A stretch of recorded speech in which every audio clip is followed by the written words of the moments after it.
Mister Manoj Singh Roy, చెప్పండి, ఈ కేసులో మీరేం చెప్పదలుచుకున్నారు?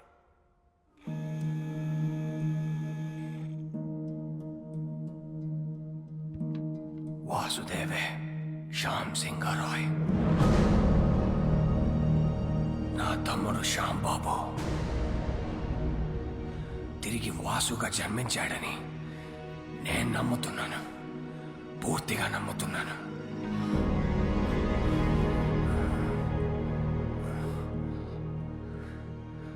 అతనే Shyam Singh Roy.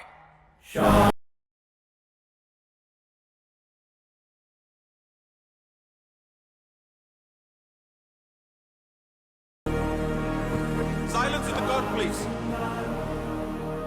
Please, thank you. Pardon me, Your Honor.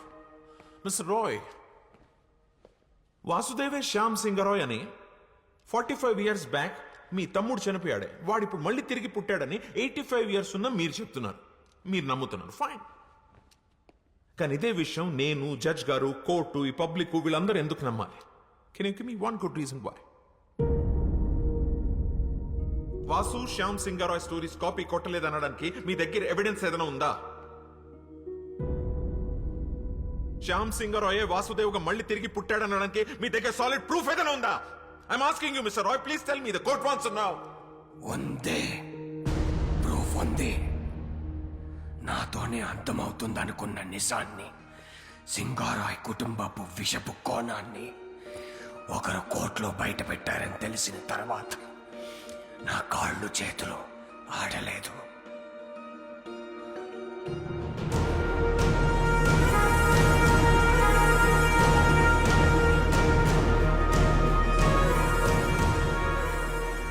Publish అయిన పుస్తకాలని, అందులో కథలను ఎవరైనా కాపీ కొట్టగలరు. కానీ ఇప్పటి వరకు పబ్లిష్ అవ్వని, నాకు మాత్రమే తెలిసిన ఒక షార్ట్ స్టోరీ, శ్యామ్ సింగ్ రాయ్ ప్రత్యేకంగా నాకు మాత్రమే ఇచ్చిన ఓ చిన్న కథని ఈ వాసుదేవ్ ఎలా షార్ట్ ఫిల్మ్ గా తీశాడు. తనకు ఆ కథ ఎవరిచ్చారు? ఒక చిన్న కథ.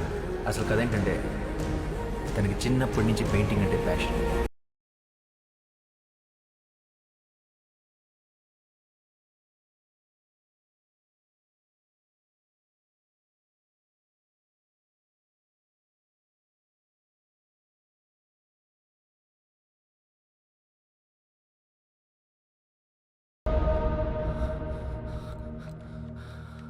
శ్యామ్ తన స్వదస్తురితో నాకు మాత్రమే ఇచ్చిన ఈ కథ.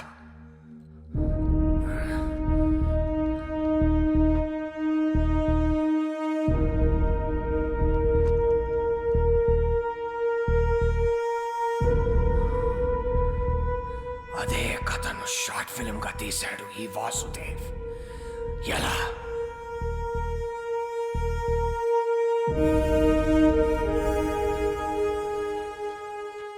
As chairman of SR publishers నేను ఈ కేసుని విత్డ్రా చేసుకుంటున్నాను. ఎందుకంటే ఈ 3 కథలే కాదు, ఈ కంపెనీకే తను ఓనర్. పిటిషనర్సే ఈ కేసు విత్డ్రా చేసుకున్నందుకు ఈ కేసు ఇంతటితో క్లోజ్ చేయబడింది.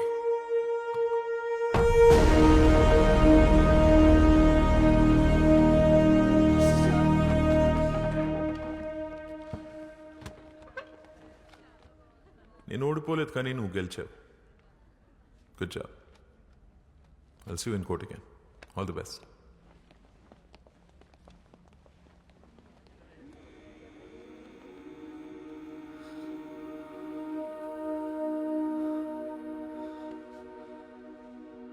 మన్ను,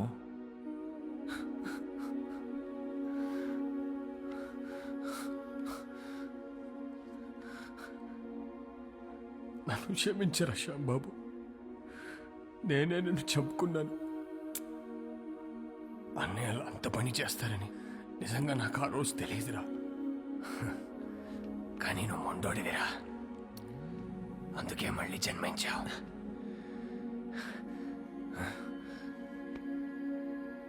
నీ కథలే నిన్ను గుర్తుపట్టాయి, నీ కథలే నిన్ను కాపాడుకున్నాయి. ఈ ఆస్తి, ఈ కంపెనీ అంతా నీదేరా, తీసేసుకో. ఏం చేసుకోవాలిరా దాంతో? జీవితాంతం తోడుంటానని మాటిచ్చి పెళ్లి చేసుకున్నాను రోజీని. మధ్యలోనే వదిలేసి వెళ్ళిపోయారు. ఆఖరి క్షణం వరకు ఎదురు చూస్తుంటుంది నేను తిరిగి వస్తానని.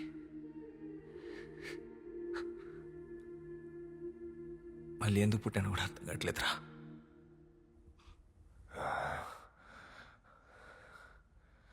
రోసి రోసి బ్రతికే ఉందిరా,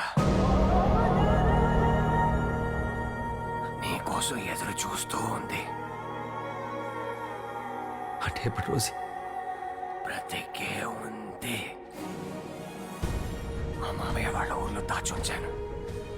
అన్నయ్యలు చనిపోయాక మాతో పాటు వచ్చేయమని చెప్పాను, కానీ తను రానంది.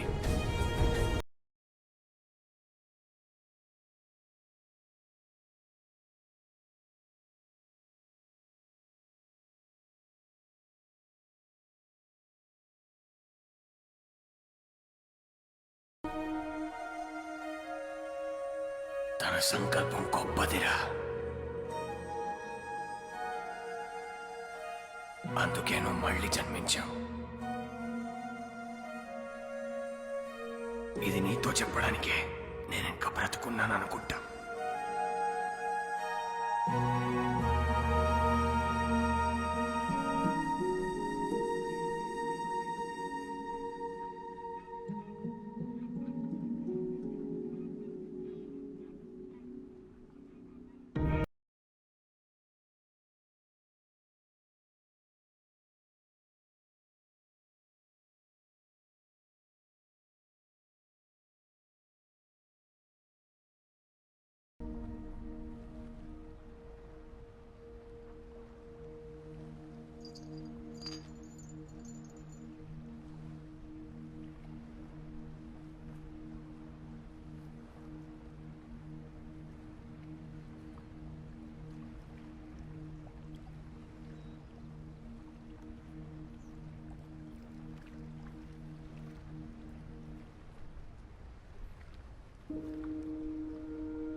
ఇలా ఒక అమావాస్య రోజు నీ ఒడిలో పడుకొని నిన్నే చూస్తూ మా మీద చిరునవ్వుతూ చనిపోవాలనుంది.